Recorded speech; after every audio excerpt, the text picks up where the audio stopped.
toi qui es partenaire d'un dépendant ou d'une dépendante affective, qui a cette sensation par moment, tu vas me dire tout le temps, d'étouffer. Tu as peur que l'autre te prenne ton espace, ta place, soit sur ton dos. Pour toi, l'indépendance affective, c'est hyper important. Tu as peur de souffrir, tu as peur de t'attacher, de ressentir. Souvent, tu n'aimes pas le conflit, tu préfères l'éviter. Et pourtant, tu es en lien avec quelqu'un qui en demande et tu as l'impression que tu as toujours besoin d'être rassuré, que c'est jamais suffisant, quoi que tu fasses. Tu ne sais plus comment gérer, tu ne sais plus comment faire. Et pourtant, tu tiens à cette personne. Peut-être plus que tu me le penses, parce que c'est pas facile de te l'avouer. Et j'ai envie de te dire, déjà bravo. Bravo, parce que tu es encore là, peut-être, dans cette relation. En tout cas, tu te demandes comment faire. Tu essayes de faire de ton mieux. Et tu fais de ton mieux avec ce que tu as entre les mains. Donc déjà, bravo pour ce chemin. Et ce que j'ai envie de te dire, parce que j'ai plusieurs questions par rapport au club des DA, au parcours thérapeutique qui vient d'ouvrir, qui est la finalité de ma vie, je crois. C'est pourquoi j'ai vécu tout ça dans ma vie, c'est pourquoi j'ai été dépendante affective.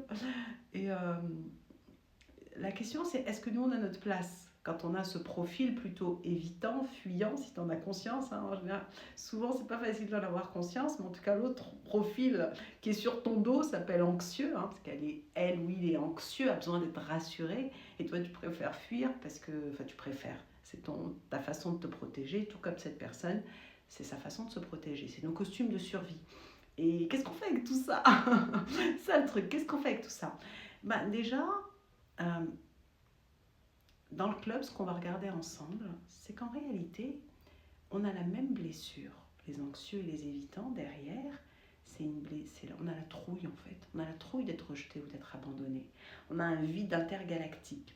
L'anxieux, il comble son vide avec toi. Avec toi, il est toujours tourné sur toi. Il va s'oublier totalement pour toi. Alors, tu n'as jamais dû être aimé comme ça. Hein. Peut-être c'est too much, et c'est sûrement too much, mais en tout cas, c'est une personne qui te fait prendre conscience que tu es aimable, que tu mérites d'être aimé. Parce que tous les deux, en réalité, au niveau inconscient, on en doute. On ne se sent pas digne d'être aimé, au fond. Au fond du fond du fond. Et je disais qu'on avait les mêmes blessures.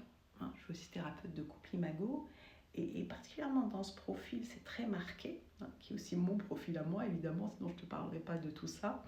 Je n'aurais pas créé ce club des DA, ce parcours thérapeutique. C'est que la blessure qu'on a derrière, cette peur d'être rejeté, d'être abandonné, ce manque, donc comme tu as compris, l'anxieux, il le remplit avec toi. Et toi, plus il le remplit avec toi, il a besoin d'être rassuré, plus tu es fuyant, plus tu vas partir vers l'extérieur. Toi, ta façon d'anesthésier ce vide, peut-être que c'est justement d'être tourné vers l'extérieur. Peut-être travailler beaucoup, sortir, les amis, les associations, les enfants, le sport, mais tout ça en excès. Alors c'est assez masqué dans notre société parce que ça fait partie un peu du formatage qu'on a eu. Hein, ce hamster qui court, il ne sait même plus pourquoi à la fin. Et du coup, on se rend moins compte qu'on a ce manque.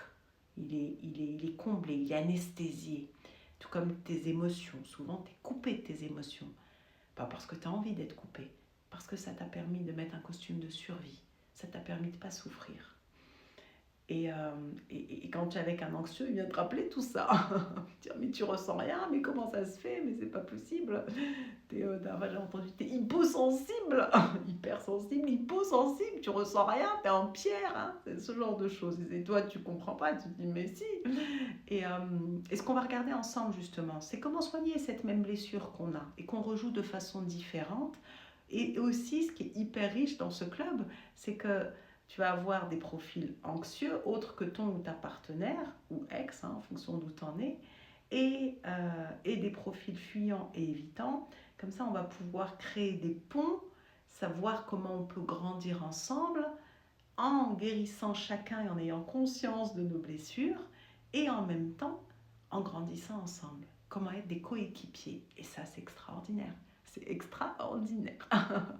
Tu trouveras un quiz, tout comme il y a un quiz des dépendants affectifs en mode anxieux, tu trouveras un quiz quelque part des dépendants affectifs, mais en mode évitant, parce que tu vas combler ce vide et on comble ce vide tous comme on peut, du mieux qu'on peut.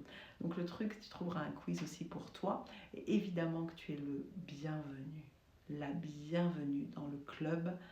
Ça va être génial, ça va être génial. Et je sais que c'est pas facile pour toi de te montrer, de ressentir, d'exprimer tes émotions. C'est tout un apprentissage. Tu vas apprendre, et tout comme l'autre côté, apprendre à gérer ce trop-plein émotionnel et à apprendre à se rassurer soi. Et c'est comme ça qu'on va pouvoir co-créer quelque chose juste d'extraordinaire. Qu'est-ce que tu en penses? Est-ce que ça te parle tout ça? Je t'envoie beaucoup d'amour, beaucoup de douceur, et tu trouveras toutes les infos sur l'atelierDamel.com ou sur un des liens dans ma bio en fonction. À très vite.